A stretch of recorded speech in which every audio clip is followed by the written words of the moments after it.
안녕하세요. 끝장의 회계 문선생입니다. 지금부터 전산세무 2급, 전산회계 1급 한 권으로 끝장내기 수업을 시작하도록 하겠습니다. 먼저 이 교재의 특징과 관련된 내용은 제가 짧은 내용의 영상 클립으로 업로드를 다 시키고 있으니까 그거 한번 참고하시고요. 자, 그리고 이 책의 특징은 제목을 보시면 아시겠지만 전산세무 2급과 전산회계 1급을 한 권으로 끝장내는 것이 목표입니다. 그래서 그 목표를 이루기 위해서는요, 제가 이제 순차대로 업로드를 시킬 건데 그 업로드 시키는 순서대로의 수업을 충실히 잘 들어주시기 바랍니다. 그리고 뭐 다른 걸 생각하시지 마시고 제가 수업에서 그리고 교재에서 말하는 내용만 잘 자근자근 소화시키신다면 시험 합격하시는 데는 전혀 지장이 없습니다. 특히 많은 학생들이 제 강의를 듣고 합격을 다 했거든요. 전산회계 1급은 보통 한 90% 이상의 합격률이 나오고 있고요. 자, 전산세무 2급은 그 강의를 들은 학생들을 기준으로 했을 때 7, 80% 정도가 합격을 하고 있습니다. 그러니까 제가 오프라인에서도 보증받은 수업이기 때문에 여러분들께서는 믿고 따라오시면 되겠습니다. 자격증 수업들은 다 불안감을 가지고 여러분들의 마음을 이용하는 거거든요. 그러니까 그런 거 다 필요 없고요. 이 책 한 권 가지고 같이 공부하고 중간중간에 제가 제시하는 공부 방법들을 잘 받아들이시고 언제든지 질문하시고 그렇게 하시다 보면 저와 계속 커뮤니케이션을 하시면서 같이 공부를 하는 것이 이 수업의 목표입니다.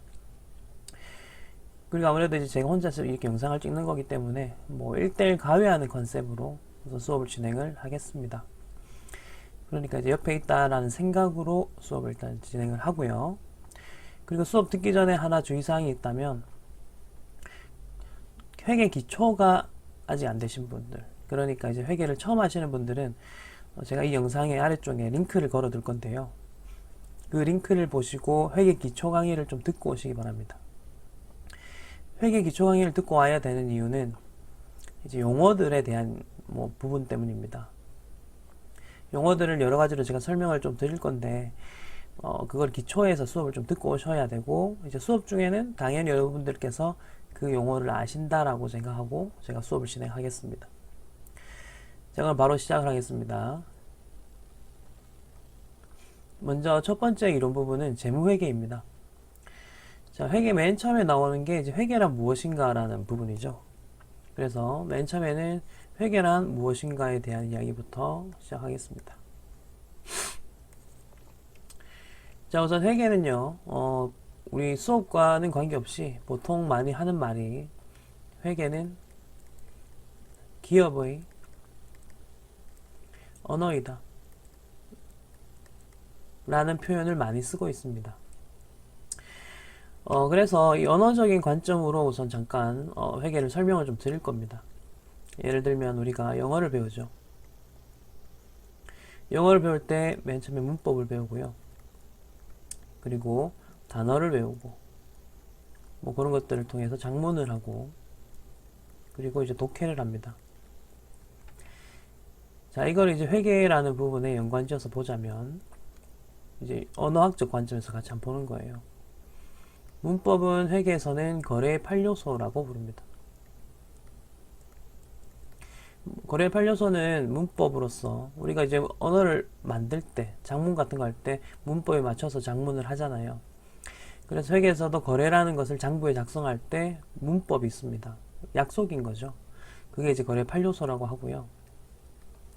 그 다음에 이제 단어라는 것을 설명하는 방법은 단어는 계정 과목이죠.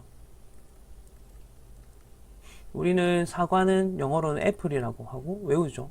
그리고 뭐 책상은 데스크 이렇게 외우죠. 마찬가지입니다. 회계에서도 물건들, 자산이나 부채나 이런 것들을 부르는 이름들이 있죠. 그런 것들을 계정 과목이라고 부르고 있죠. 자, 그리고 문장을 만드는 게 작문인데요. 회계에서는 분계라는 과정을 통해서 작문을 하게 되는 거죠. 보고서를 만드는 겁니다. 자, 여러분 작문하실 때는 앞에서 배웠던 문법과 단어를 조합해서 하죠. 그래서 분계도 마찬가지입니다. 거래의 8요소와 계정 과목을 조합하셔서 분계라는 것을 하는 겁니다. 그래서 이제 우리는 작문을 분계로 볼 수가 있겠고요. 그 다음에 이제 독해라는 게 있는데 이제 회계에서는 보고서나 재무제표라는 건 이제 배우겠지만 재무제표를 분석하는 거를 독해라고 합니다. 우린 영어로 쓰여진 그런 문장들을 읽고 이제 뜻을 해석을 하고 그리고 그 저자가 어떤 생각으로 그 글을 적었는지를 파악하겠죠. 마찬가지입니다. 재무제표 분석을 통해서도 우리는 이 보고서가 어떻게 만들어졌으며 그리고 지금 이 회사의 상태가 어떤지 확인을 할 수가 있겠습니다. 자, 그러면은 이제 전산회계 2급에서는요, 전산회계 1급, 전산세무의 2급, 이 부분에서는요, 분계까지를 주로 다루고 있습니다. 재무제표 분석은 고급 단계입니다. 여러분들이 어느 정도 회계에 숙달이 되신 상태에서는 이제 재무제표 분석을 한번 배우게 되실 건데, 개인적으로는 재무제표 분석을 꼭 한번 공부해 보시라. 우리 회계의 꽃이거든요. 그리고 주식 투자하시는 분들도 재무제표 분석을 기본적으로는 하실 줄 아시는 게 좋다. 그걸 말씀을 드리고 싶습니다.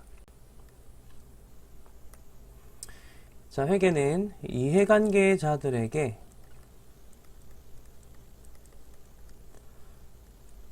유용한 정보를 제공하는 것이다.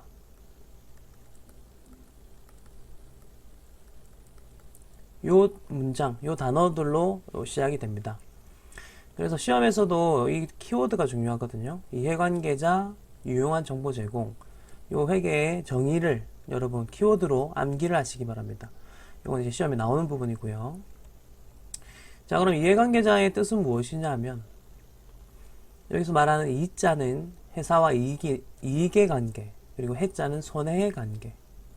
이익, 손해. 이런 식으로 이익과 손해를 합쳐서 이해라고 부릅니다. 흔히 말하는 understand 라는 뜻의 이해하니 할 때 그 이해는 아닙니다. 이익과 손해 관계에 있는 사람을 이해관계자라고 부릅니다. 자, 그리고 이 이해관계자는 회사의 외부에 있으면 외부 이해관계자라 부르고요. 그리고 회사의 내부에 있으면 회사의 내부 이해관계자라고 합니다. 그래서 이걸 예를 들면 외부에 있는 이해관계자는 투자자, 채권자, 정부 등이 있겠죠. 자, 그리고 내부 이해관계자들은 경영진, 종업원 등이 있겠죠. 이건 참고적으로만 지금 보시고 적으시면 되고 외우는 건 아니고요. 이제 중요한 단어는 자, 그럼 외부 이해관계자를 위해서 하는 회계는 어떤 회계냐라고 한다면 재무회계입니다. 지금부터 배우실 부분은 다 재무회계예요. 일단은. 그리고 다른 회계는 이따 나중에 나올 거예요. 거의 한 70% 정도가 재무회계고 우리가 앞으로 배우는 회계라는 거, 그게 재무회계. 그리고 이제 세금과 관련된 회계를 세무회계라고 부릅니다. 자, 내부 이해관계자와 관련된 회계를 뭐라 부르냐면 이거는 이제 관리회계라고 부르거든요. 자, 근데 이 앞에 이제 원가라는 말을 붙이기도 하고 생략하기도 해요. 원가 관리회계. 자, 그런데 이제 대학 전공 수업 보면 원가 회계 수업이 따로 있고요. 그 다음에 관리회계 수업도 따로 있어요. 그러니까 이게 한 학기씩 하는 그런 과목인데 어쨌든 원가회계는 물건의 원가를 계산하는 회계고요. 그 다음에 관리회계는 회사의 예산 그리고 앞으로의 전략 이런 것들을 짜는 회계들을 말하고 있습니다. 자, 그리고 이제 유용한 정보를 제공한다라고 하는데요. 자, 그럼 유용한 정보는 어떻게 제공하느냐? 그걸 한번 보면 재무제표라는 것을 통해서 제공을 합니다. 그래서 우리는 이제 재무제표가 무엇인지를 수업 시간 때 좀 공부를 할 거고요. 자, 그럼 여기서 이제 중요한 부분을 좀 먼저 말씀드릴게요. 회계는 무엇인가라고 했을 때 첫 번째 키워드 기억을 해 주십시오. 시험에서 중요하게 나오고요. 두 번째는 이제 재무제표 이야기를 할 겁니다. 재무제표는 지금 책의 아래쪽에서 이제 하나씩 이야기를 할 거기 때문에 그때 이야기를 또 자세하게 할게요. 재무제표의 종류라든지 개념이라든지 그런 내용들이 좀 중요한 부분이거든요. 그런 식으로 본다는 거 기억을 좀 해주시기 바랍니다. 자, 그럼 본격적으로 우리 교재에 있는 것들 가지고 해서 바로 문제를 좀 풀어보겠습니다. 이 책은요, 문제가 많아요. 문제 수가 많다는 거고요. 그리고 시중에 있는 교재 중에서 아마 가장 최신의 문제가 가장 많이 수록되어 있다. 그러니까 그걸 믿고 한번 수업을 들어보셨으면 좋겠다. 뭐 이렇게 말씀을 드릴 수가 있겠네요. 자, 그러면 이제 회계의 기본 개념 부분 보시면 되겠습니다. 먼저 회계 목적입니다. 자, 회계 목적 이야기를 하고 있고요. 먼저 아까 회계 정의라고 했었던 이해관계자 유용한 정보, 필요한 정보를 제공한다라는 게 있죠. 자, 이게 이제 회계 정의이기도 하고 회계 목적이기도 합니다. 자, 그리고 그 다음에 이제 나오는 게 일정 시점에 재무 상태를 파악한다라는 내용이 나오죠. 이거는 여기 아래쪽에 재무제표의 종류에서 배우겠지만 우선 미리 한번 적어보자면 요거는 재무상태표에 대한 정의거든요. 그래서 일단 적어 놓으시고요.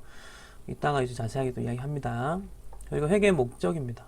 일정 기간의 경영 성과를 측정한다 라고 되어 있죠.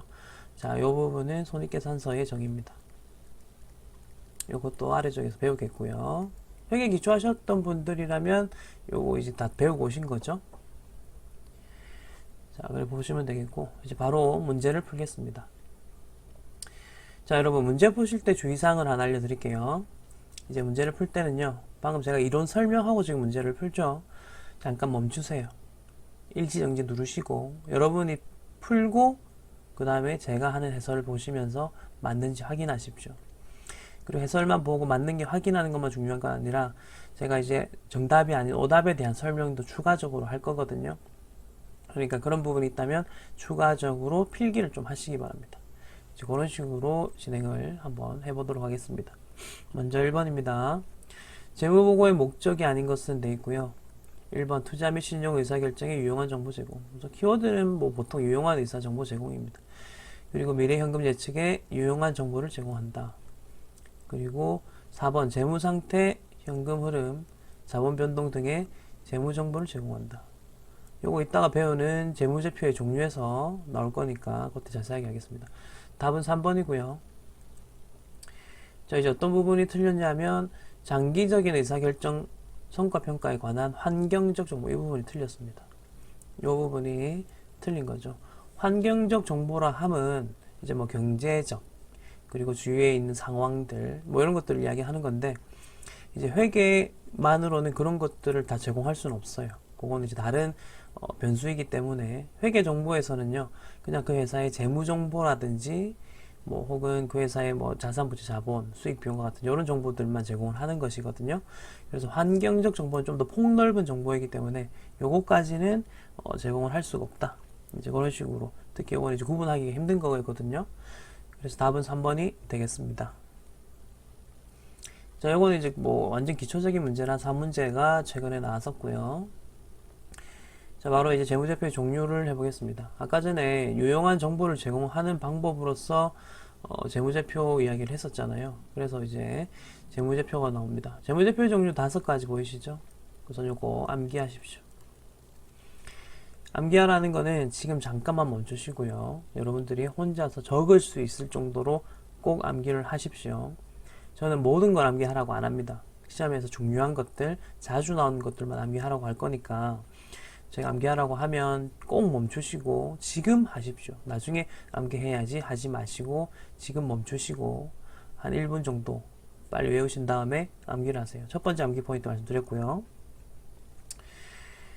자, 그럼 이제 5가지에 대한 설명을 좀 하겠습니다. 먼저 재무상태표의 정의죠. 옆에다가 적으십시오. 일정 시점에 재무상태를 나타낸다. 자, 재무상태는 다른 말로 재산의 상태라고도 하죠. 재산 상태. 재산 상태라고도 합니다. 자, 그래서 일정 시점이란 말을 좀 잘 보시면 이 일정 시점은 보통 1월 1일이나 12월 31일 이런 식으로 날짜를 뜻합니다. 기억해 주시고, 자, 그 다음 손익계산서입니다. 이거는 일정 기간입니다. 일정 기간에 그 다음에 경영성과 를 나타낸다라고 합니다. 자, 그리고 자본변동표, 현금흐름표는 이제 간단합니다. 이렇게 땡땡땡땡 다 일정 기간에 자본변동표는 이름에 답이 있습니다. 자본변동. 변동. 그리고 현금 흐름표는 일정 기간의 현금 흐름입니다. 됐죠? 자, 주석 같은 경우는 별지라는 키워드를 일단 나타내고요. 이제 위에 있는 네 가지 보이시죠? 재무상태표, 손익계산서, 자본변동표, 현금흐름표. 얘네들의 부수적인 설명을 좀 하려고 하다 보니까 이제 그 칸 안에는 다 못 적겠는 거죠. 그래서 새로운 종이를 하나 뒤에다가 붙여가지고 부가적인 설명을 하는 거죠. 그러니까 이제 그게 그럼 과연 얘도 재무제표가 맞냐 틀리냐에 대한 문제가 발생하는데 이제 회계에서는 요것도 재무제표다라고 지금 이야기를 하는 겁니다. 자, 여러분 두 번째 암기 포인트 말씀을 드리겠습니다. 지금 제가 적어드린 거 일정 시점의 재무상태부터 해서 얘네들 다 기억을 좀 해주세요. 잠깐 멈추시고 이거 지금 꼭 암기하시고 안 보고 적을 수 있을 정도로 요거 시험이 자주 나옵니다. 꼭 암기를 해주시고요. 특징 하나 말씀드리자면 재무상태표만 시점이죠. 손익계산서부터는 전부 다 기간이라고 되어 있습니다. 얘네들 다 기간이라고 되어 있죠. 자, 여러분 기간은 1월 1일부터 12월 31일까지 요런 거 요게 이제 기간이라고 부르고 있습니다. 자, 현금흐름표 관련해서 이제 뭐 추가적인 문장이 있는데요. 현금흐름표 안에는 이것도 보고서 이름입니다. 영업활동, 투자활동, 재무활동으로 구분해가지고 현금흐름을 나누어서 표시를 하고 있다. 이런 문장이 시험에 나왔기 때문에 제가 이렇게 넣어놨습니다. 자, 그럼 이제 재무상태표에 대해서 좀 자세하게 이야기를 해보겠습니다. 자, 아까 보셨던 것처럼 재무상태표는 일정 시점에 재무상태를 나타낸다라고 하죠. 자, 이제 T계정에 대한 이야기를 좀 드려야 되겠네요. T계정. 이렇게 T계정이 있죠. 이건 이제 회계에서 우리가 사용하는 틀입니다. 약속이 있죠. 이 틀 위에다가 이름을 붙이면, 예를 들어서 제가 BS라고 적는 거 보세요. 재무상태표는 앞으로 제가 줄여서 BS라고 적을 겁니다. 이게 이제 밸런스 시트의 약자고요. 이런 식으로 약자로 자주 적습니다. 자, 그리고 우리가 이 왼쪽 부분을 차변이라 불렀고 오른쪽 부분은 대변이라 불렀죠. 자, 그리고 차변의 합과 대변의 합은 항상 일치해야 된다. 이게 T계정의 약속이었고요. 그걸 우리는 대체평균의 원리를 한다. 이걸 이제 회계 기초 때 다 배웠었습니다. 자, 근데 이제 이게 재무상태표 이름이 딱 붙는 순간 이제 이 틀은 재무상태표를 나타내는 틀이 되고요. 자, 여기는 자산, 부채, 자본 이런 식으로 적으면 이제 이 틀은 재무상태표가 딱 됐죠. 지금 보시다시피 요 T계정입니다. 자, 그럼 이거 보시면 자산 차변의 합과 대변의 합이 같아야 되거든요. 이렇게 그림으로 한번 그려보는 거예요. 부채, 자본 이렇게 하면 크기가 다 같죠. 자, 이런 식으로 해서 식을 하나 만들죠. 이제 식을 하나 만들 수가 있는데, 자, 그 식을 이제 어떻게 만드느냐면 요 보면 재무상태표 등식부터 보세요. 요 부분 자산은 부채 더하기 자본이다. 위에 그림을 그대로 보고 지금 만들었잖아요. 그쵸? 그러니까 재무상태표를 그대로 보고 만들었다. 그래서 재무상태표 등식이라고 부른다. 여기까지 됐나요? 자, 그리고 바로 자본 등식 이야기를 좀 해볼게요. 이름에 자본이라고 되어 있죠. 주인공은 자본이란 뜻입니다. 자, 그래서 자산, 부채, 자본 일단 적으십시오. 그리고 자본이 주인공이죠. 그러면 등호를 이렇게 두면서 자본 혼자 자신만의 자리를 만들어줍니다. 자, 그럼 이제 생각해 보시면 돼요. 자본은 자산에서 부채를 어떻게 해야 될까? 빼면 되겠죠. 그래서 자본 등식은 자본이 주인공인 등식으로서 자산에서 부채를 뺀 겁니다. 이 요령대로 이 등식들을 한번 만들어 보시라고 지금 말씀을 좀 드리고 있고요. 자, 위에 자산과 그 다음에 뭐 부채에 대한 정의가 있는데 이거는 그냥 참고적으로 한번 보십시오. 자, 그리고 시산표 등식이 나오는데 시산표 등식은 나중에 문제가 나오면 그때 제가 한번 설명을 좀 드리도록 하겠습니다. 자, 이제 손익계산서 부분을 보시겠습니다. 손익계산서입니다. 손익계산서의 정의, 요 키워드 우리가 기억하자라고 했었고요. 경영성과, 요건 어떤 방식으로 나타내냐면 수익과 비용이라는 요소를 통해서 나타내는 거예요. 자, 그리고 이 손익계산서는 제가 앞으로 PL이라고 적을 건데요. 자, 이 T 계정에다가, 자, 이 T 계정에다가 PL이라는 이름을 붙였죠, 제가. 자, 이렇게 하면 이 T 계정은 이제 손익계산서를 나타내는 계정이 그림이 된 겁니다. 자, 근데 이제 아셔야 되는 거는 지금 비용과 수익의 자리를 잘 보시라는 거예요. 비용의 자리는 차변이고 수익의 자리는 대변입니다. 흔히 우리는 외울 때 그냥 비수라는 앞글자를 따서 외우고요. 뭐 내 마음에 비수를 꽂다니 이런 식으로 보시면 되겠죠. 자, 근데 이제 그림을 이렇게 아까처럼 그려보자면, 자, 보통은 수익이 더 크고요. 비용이 좀 더 이렇게 작아요. 그러면 이제 비용 아래쪽 칸이 좀 비게 되겠죠. 자, 요 부분이 이제 비게 되죠. 차변의 합과 대변의 합은 항상 같아야 되는데, 요 비용이 좀 작다 보니까 요 부분이 비게 됩니다. 그래서 요 부분을 이제 우리가 뭐라 부르냐면, 당기순이익이라고 부릅니다. 이런 식으로요. 그럼 반대로 여러분 비용이 크고 수익이 클 수도 있겠죠. 그러면 우리는 이제 어떻게 부르는가를 보십시오. 여기다가 적을게요. 이렇게 해서 PL하고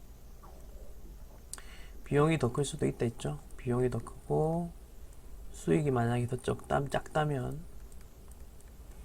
자, 우리는 요 부분 이 집 남죠. 요 부분에 대해서 아까는 단기순 이익이라 했다면 지금은요 단기순 손실이라고 부르시면 되겠습니다. 이게 이제 차대를 맞추다 보니까 빈칸을 그냥 둘 수 없어서 이런 식으로 메꿔 놓은 거죠. 그렇게 봐주시면 되겠고요. 자, 그리고 요 식이 중요합니다. 요 식이 일단 중요한데요. 그림도 중요한 이유는 분개하실 때 비용 자리는 차변이고 대변은 수익이다, 이렇게 자리를 알아야 되니까 중요한 거고요. 그 다음에 지금 말씀드리고 있는 요 당구장 표시 수익 빼기 비용은 이익이다, 요 부분은 우리가 나중에 계산 문제를 푸실 때 이 논리를 가지고 계산 문제를 만들 거기 때문에, 그 푸는 논리를 만들 거기 때문에 요 부분도 좀 중요한 부분이다 라고 할 수가 있겠습니다. 자, 그럼 이제 문제를 풀어볼 건데요. 우선 여러분들 알아두셔야 되는 거는 제가 별표가 달린 문제만 일단 풀어 드릴 거예요. 그래서 지금 2번 문제에 보시면은 별표가 달려 있죠. 그래서 이 문제를 풀 거고요. 별표는 일단 중요 문제고요. 중요 문제고 시간이 없으신 분들은 별표 문제만 일단 빨리 푸시고 시험장에 들어가셔도 괜찮다. 그럼 나머지 문제는 어떻게 하느냐? 요건 시간이 좀 있으시거나 좀 더 완벽하게 준비하시고 싶으신 분들은 별표 없는 문제도 한번 혼자서 꼭 풀어보시고 답안 확인을 좀 해보시기 바랍니다. 전부 다 기출 문제예요. 자, 그럼 2번 문제부터 바로 이야기하겠습니다. 재무회계에 대한 설명으로 적절하지 않은 것은, 제가 이렇게 색칠하거나 체크하는 부분이 있다면 여러분도 그렇게 체크를 하시기 바랍니다. 자, 재무제표에는 재무상태표, 손익계산서, 자본변동표, 현금흐름표 등이 있다. 등이란 말은 이제 주석도 있다는 뜻이죠. 주석도 같이 적어주시고요. 그리고 이제 2번 부분 보겠습니다. 일정 기간 동안에, 일정 기간 기업의 경영 성과. 자, 이 키워드를 잘 보시면 되겠죠. 재무상태표 아니죠. 손익계산서입니다. 이거 아까 제가 키워드 다 암기하라고 했죠. 그 이유는 지금 요 문제에서 나오는 거죠. 답은 2번. 외부정보 이용자. 여러분, 재무회계는 외부정보 이용자가 맞죠? 자, 그리고 회계연도는 보통 1년을 초과할 수 없다. 맞습니다. 1년을 초과할 수 없고요. 보통 1년을 기준으로 해서 회계연도를 보고 있죠. 그래서 이렇게 체크하시면 되겠습니다. 자, 그 다음 3번입니다. 재무제표에 대한 설명으로 잘못된 것은, 이것도 재무제표 잘못 설명. 자, 1번 현금흐름표는, 자, 현금흐름표 영업활동, 투자활동, 재무활동으로 구분한다. 맞고요. 손익계산서는 일정 기간, 키워드 또 생각하세요. 경영성과 맞죠? 그 다음에 재무상태표, 손익계산서, 현금흐름표, 요거는 이제 처음 듣는 거잖아. 여기 틀렸고요. 그 다음에 주석. 지금 뭐가 빠졌냐면 자본변동표라는 말이 빠졌습니다. 그쵸? 요 부분 틀렸습니다. 이게 3번이 답이고요.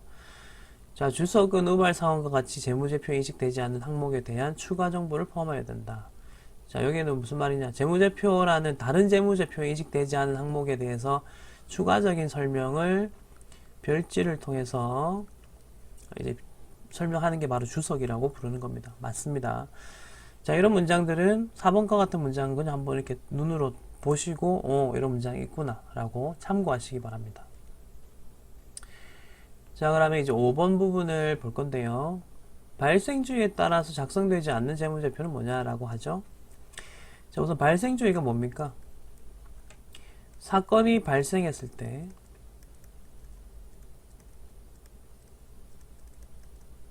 거래 인식하는 거죠. 주의하실 점이 있죠. 회계는 기본적으로 발생주의를 따릅니다, 여러분. 기억하세요. 회계는 기본적으로 발생주의를 따른다. 자, 그리고 발생주의 반대말이 뭐냐면요. 현금주의죠. 현금주의의 뜻은 뭐냐면 현금이 들어오고 나갈 때 요때만 거래 인식하는 거죠. 그래서 현금주의에 따른다라고 하면 기본적으로는 회계에서는 틀린 말이에요. 그런데 유일하게 현금주의에 따라서 작성하는 보고서가 있어요. 재무제표. 뭐냐면요. 현금흐름표입니다. 그래서 현금흐름표 요거는 현금주의에 따른다. 기억해 주시기 바랍니다.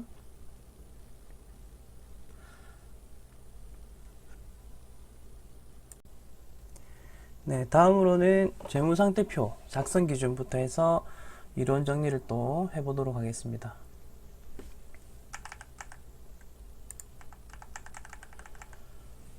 자, 지금 나오는 거는 회계 기준에서 이제 그 이야기하는 것들이에요. 뭐냐면 재무상태표는 다음과 같은 작성 기준에 따라서 재무상태표를 작성하시오. 손익계산서는 다음과 같은 작성 기준에 따라서 작성하시오. 이런 식으로 이야기하고요. 그리고 아까 보셨던 재무제표 5가지가 있었잖아요. 자, 좀 올라가서 보시면, 자, 이 중에서 가장 중요하다라고 할 수 있는 거는요. 재무제표 중에서 제일 중요한 재무제표는 재무상태표가 되겠습니다, 여러분. 재무상태표에 대한 내용이 거의 70%, 그러니까 책에서 목차를 딱 보시면 다 재무상태표 개정에 대한 이야기들을 하고 있을 거예요. 그래서 이제 그거를 거의 대부분 배울 거고요. 그 다음으로 중요한 게 이제 손익계산서 정도가 될 거예요. 지금 말씀드린 중요도 기준은 우리 전산회계, 전산세무 기준으로 말씀을 드리고 있는 거예요. 그래서 그거를 바탕으로 해서 일단 좀 봐주셔야 되고요. 자, 그러면 이제 재무제표의 작성 기준 부분부터 해서 하나씩 이야기를 해보겠습니다. 자, 먼저 재무제표는 작성할 때 구분하여 표시하여야 된다라고 되어 있고요.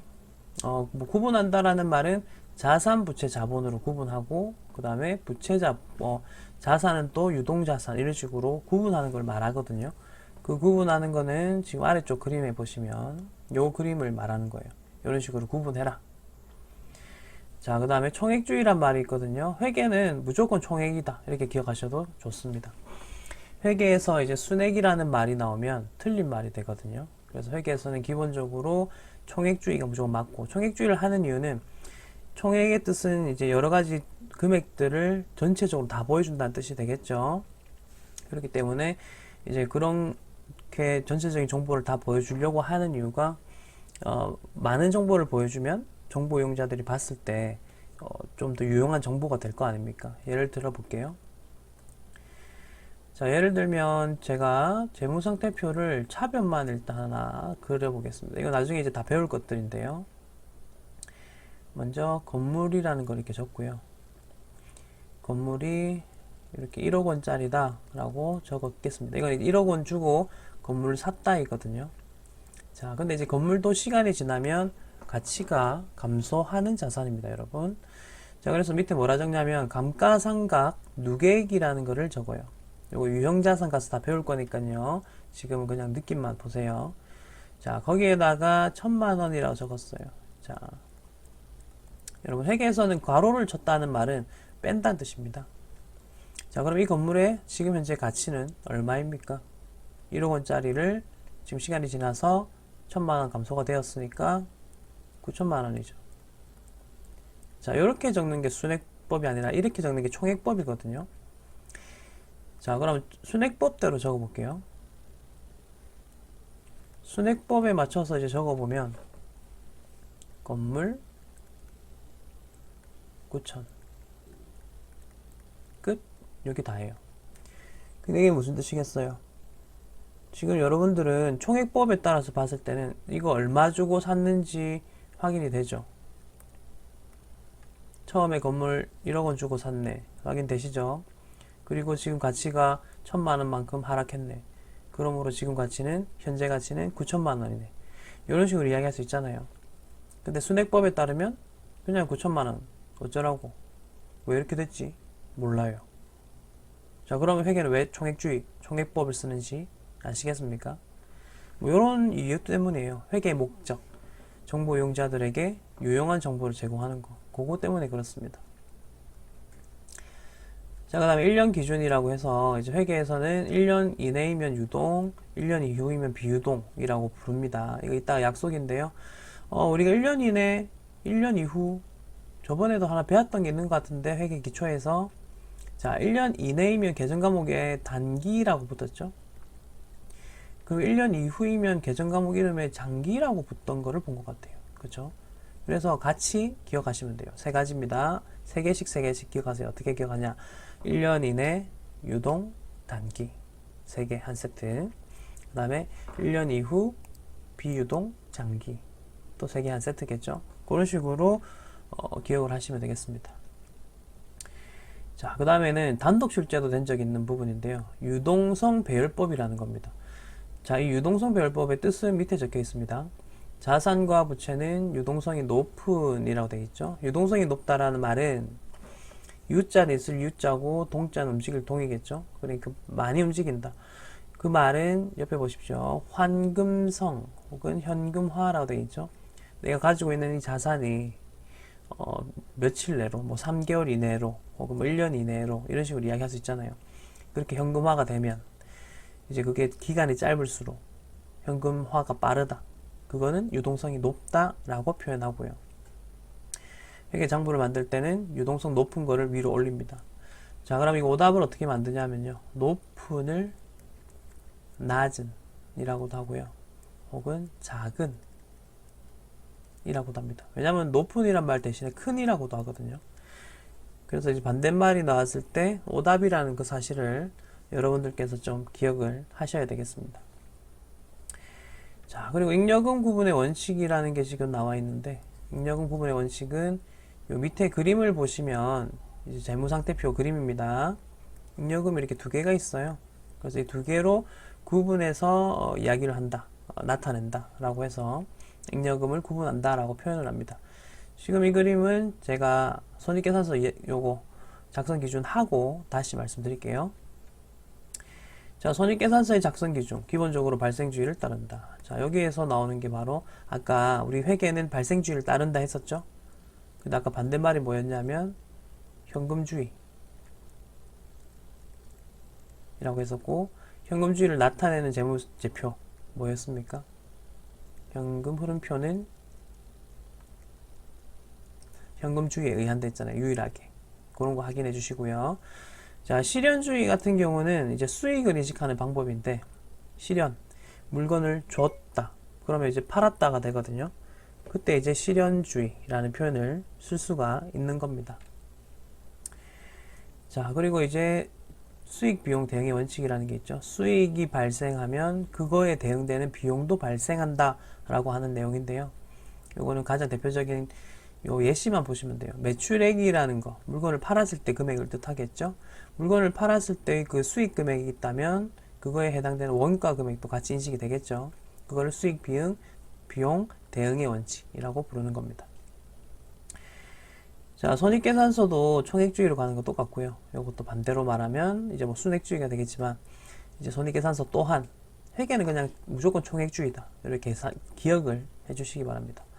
자, 그 다음에 5번은 구분 계산의 원칙인데, 요거는 손익계산서 그림을 나중에 배우게 되면 이제 그 계산식들이 위에서 아래로 이렇게 쫙 되는 걸 제가 한번 보여드릴 건데, 그게 이제 구분 계산을 하는 거구나를 보면 바로 아실 거거든요.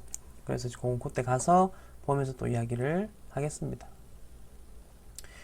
자, 이제 재무상태표 그림이 나오죠. 요거 무조건 암기. 요거 하나 암기 잘 해놓으면 나중에 회계 공부할 때 효자가 됩니다. 별 3개 쳤습니다. 제일 중요한 건 저 별 3개 칠 거예요. 자, 지금 멈추시고 그냥 다짜고짜 이거 암기하세요. 요 그림을 생각 뭐 하지 마시고 그냥 암기하세요. 여러분 공부 방법은요, 이해하고 암기하는 방법도 있지만 일단 암기부터 하고 그 다음에 이해하는 게 더 빠를 수도 있어요. 그래서 저는 이제 자격증 강의를 지금 수년간 하다 보니까 일단 암기해라, 그리고 나서 이해를 시켜주겠다, 그게 좀 더 빠르더라고요. 그래서 지금 멈추시고 이거 안 보고 스스로 다 적을 수 있을 정도로 공부를 암기를 해주세요. 멈추세요. 자, 이제 암기가 끝나셨으면 설명을 좀 드리겠습니다. 자, 우리 아까 재무상태표는 차변의 자산, 대변의 부채, 그리고 자본으로 구성되어 있다까지는 했어요. 자, 근데 그거를 좀 더 세분화시켜서 카테고리를 만들고 있습니다. 자, 먼저 자산은 크게 유동자산과 비유동자산으로 나눕니다. 자, 유동과 비유동을 아까 구분하는 방법은 1년 기준이었죠. 1년 이내, 1년 이후. 자, 부채로 일단 가볼게요. 부채도 유동, 비유동으로 나눕니다. 얘도 마찬가지입니다. 1년 안에 갚아야 되면 유동부채, 1년 이후에 갚아야 되면 비유동부채가 되겠죠. 자, 그리고 자본은 5가지 카테고리로 나누고 있죠. 요거는 나중에 자본 파트 가서 자세하게 할 거니까 지금은 5가지 카테고리만 좀 암기하십시오. 자, 그런데 보세요. 자산은 한 번 더 쪼개죠. 비유동 자산도 그렇고요. 자, 이렇게 한 번 더 구체화, 세분화 시키는 이유는 자산 계정이 부채 계정보다 훨씬 많아요. 회사가 가지고 있는 자산이 너무 종류가 많다 보니까 그걸 좀 더 세분화 시켜서 카테고리를 만드는 거죠. 자, 그래서 이제 나오는 게 유동자산은 당좌와 재고가 있습니다. 이 2개밖에 없어요. 카테고리. 자, 그래서 나중에 뭐 다 하나씩 배울 거예요. 이거 다 순서대로 배울 거거든요. 그래, 배우면 보통 1년 이내인 자산이면서 재고자산이 아니면 거의 당좌자산이다, 이렇게 보시면 돼요. 그런 식으로 이제 보통 이해를 하시면 되고, 자, 그 다음에 투자, 유형, 무형, 기타 비유동, 이 순서대로 우리가 이제 하나씩 다 배울 겁니다. 이 책의 챕터의 순서도 거의 지금 여기 보시는 재무상태표의 순서와 거의 동일하다. 자, 그리고 부채 배울 거고 자본을 배울 겁니다. 그래서 이 그림을 일단은 암기해 주시기 바랍니다. 이제 바로 문제를 풀게요.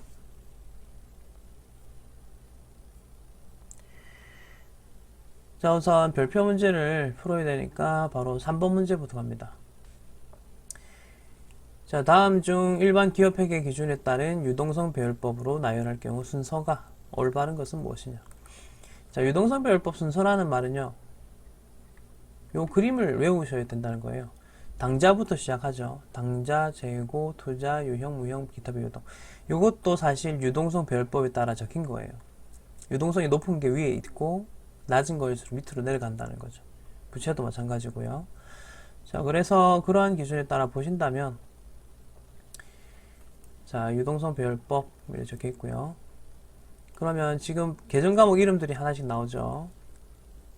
지금 여러분들은 아직까지는 이 계정 과목이 정확하게 어디 들어가는지 당연히 모르죠. 이제 시작했으니까. 그래서 우선은 문제는 풀 거예요. 요 챕터에 해당되는 문제니까 푸는 거고요. 이거는 시간이 해결해 줍니다. 이제 지금 챕터 하나씩 우리가 해결해 나가면 끝장내면서 가죠. 이래도 끝나겠죠. 그리고 다시 첫 번째로 돌아오셔서 이 문제를 보시잖아요. 그럼 이해가 되신다고요.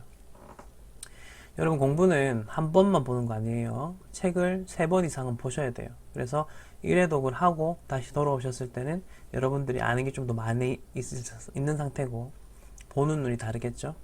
그래서 그때 이 문제를 푸시면 좀 더 이해가 되실 거니까 그때를 기다리면서 지금은 일단 문제를 바로 풀게요. 자, 우선 건설 중인 자산은 유형자산 카테고리, 상품은 재고자산 카테고리. 요거 지금 당장은 몰라도 돼요. 하다 보면 나중에 다 차차 알아집니다. 투자부동산은 투자자산 카테고리, 외상매출금은 당좌자산 카테고리 되겠습니다. 자, 그럼 그림을 외우셨다면, 아까 제가 외우려고 했던 그림 있죠? 그거 외우셨다면 이제 당좌 자산이 맨 위, 그 다음에 재고, 그리고 투자, 그 다음에 유형의 순서대로라는 거 아실 거예요. 그죠? 자, 그럼 그 순서대로 해서 이거 적어보자면 답은 4번이 되겠죠. 네, 그렇게 이제 4번을 체크하시면 이 문제를 푸신 거죠. 자, 4번 문제 풀겠습니다. 멈추시고 푸시는 거 잊지 마세요. 지금 풀겠습니다 하면 여러분들 알아서 딱 멈춤 버튼 누르세요. 그리고 푸시고 제가 해설하는 거 들으세요. 자, 일반 기업회계 기준에 따른 자, 재무상태표에 대한 설명 틀린 것은 무엇인가 되어 있고요. 자, 하나씩 갑니다. 유동자산은 당좌자산과 재고자산으로 구분하고 맞고요. 비유동자산은 금융자산, 요거 틀렸네요. 요거 투자자산이죠.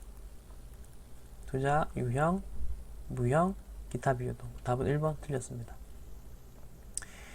자, 2, 3, 4번들은 지금 다 그냥 읽어보시면 되겠습니다. 요건 따로 추가로 설명드릴 거고요. 이제 5번 하겠습니다. 재무상태표의 기본 구조. 지금 문제가 반복되는 거 보이시죠? 그러니까 나오는 것만 나온다고요.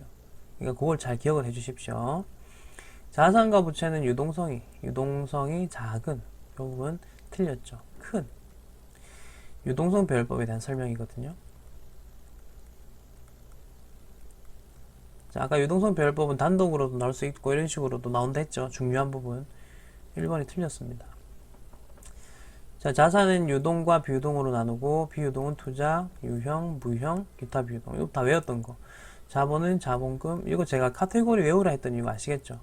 그냥 이런 문제로 나오니까 외우라 하는 거예요. 문제 안 나오는 거는 제가 보라고도 안 하고 외우라 소리도 안 합니다. 답은 1번. 자, 이제 7번 가겠습니다. 유동자산이 아닌 것은 유동은 1년 이내죠. 일단 요걸 붙잡고 해볼게요.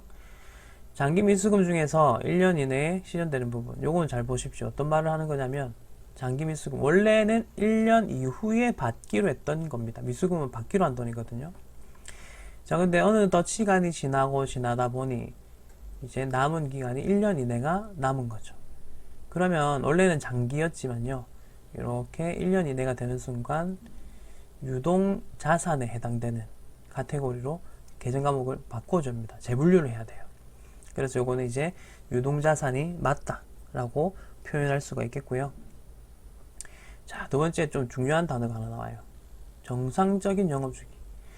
자, 우리가 유동이냐 비유동이냐를 구분할 때 기본적으로 제가 1년이냐 1년을 기준으로 한다 했었죠. 근데 이제 1년으로 기준으로만 한다 이러면 또 틀린 말이 됩니다. 무슨 말이냐면 그 회계 기준에 보면 1년을 기준으로 하는 게 일반적인데요. 정상적인 영업주기라는 표현도 쓰고 있어요. 그래서 정상적인 영업주기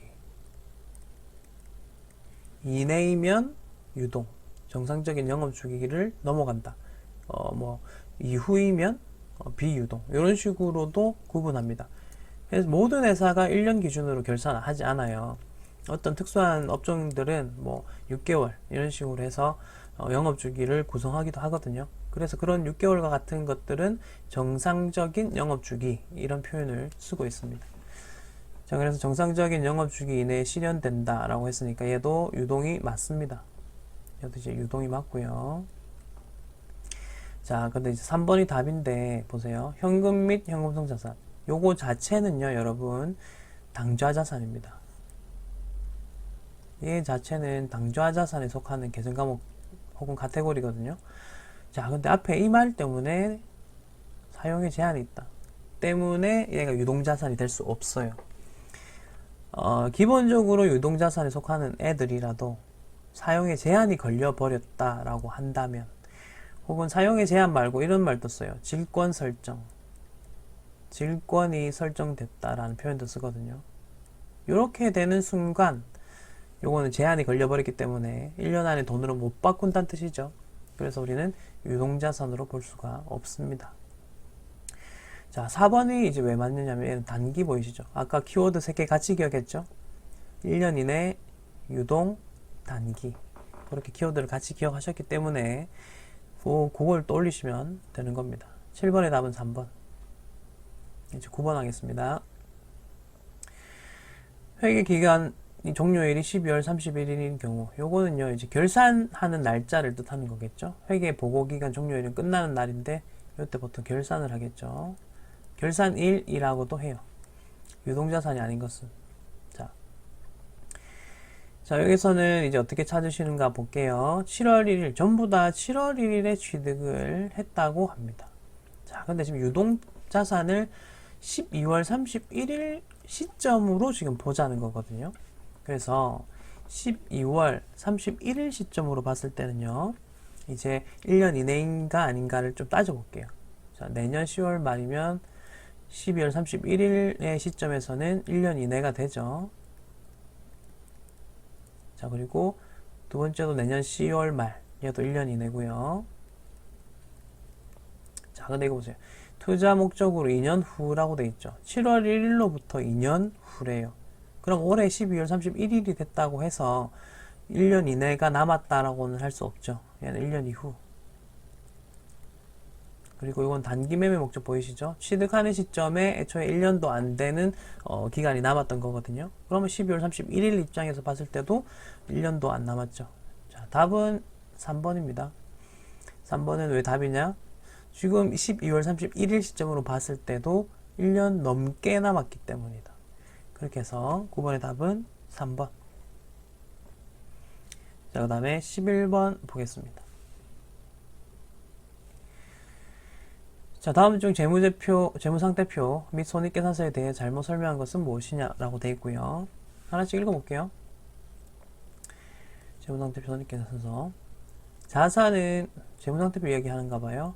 유동자산과 비유동자산으로, 비유동자산은 투자, 유형, 무형, 기타 비유동. 이거 다 암기하셨잖아요. 제가 왜 암기해야 되는지 아시겠죠? 그래서 암기하는 거예요. 부채는 유동부채와 비유동부채, 그리고 사채, 장기차입금, 퇴직급여 충당 부채는 비유동부채에 속합니다. 요거 맞아요. 그리고 사실 지금 초반이라서 여러분들이 좀 애매하지만 얘네들 세 개는 암기사항입니다.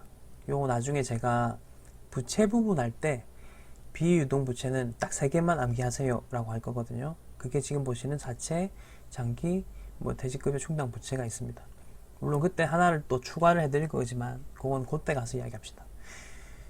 처음부터 다 배울 필요는 없어요. 제가 이제 단계별로 그때 배워야 하는 것만 알려드릴 테니까 그때 하는 것만 일단 기억하고 넘어갑시다. 자, 그다음 3번 보기 보겠습니다. 손익계산서는 매출 총손익, 영업손익, 경상손익, 법인세차감전, 당기순손익으로 한다. 이거는 손익계산서 그림을 아직 안 배우셨습니다, 여러분. 나중에 배우시면 당연히 이해되는 건데, 일단은 지금 문제를 풀어야 되니까 경상손익이라는 거 없습니다, 지금은. 옛날에 있었어요. 그래서 답은 3번이고요. 지금 당장은 이해 못 하셔도 돼요. 그냥 경상손익은 없었구나. 손익계산서 그림은 제가 이 챕터로 가서 또 암기를 시켜드리겠습니다. 답은 3번이고요. 유동성 배열법은 큰, 맞죠? 그래서 답은 3번이었습니다.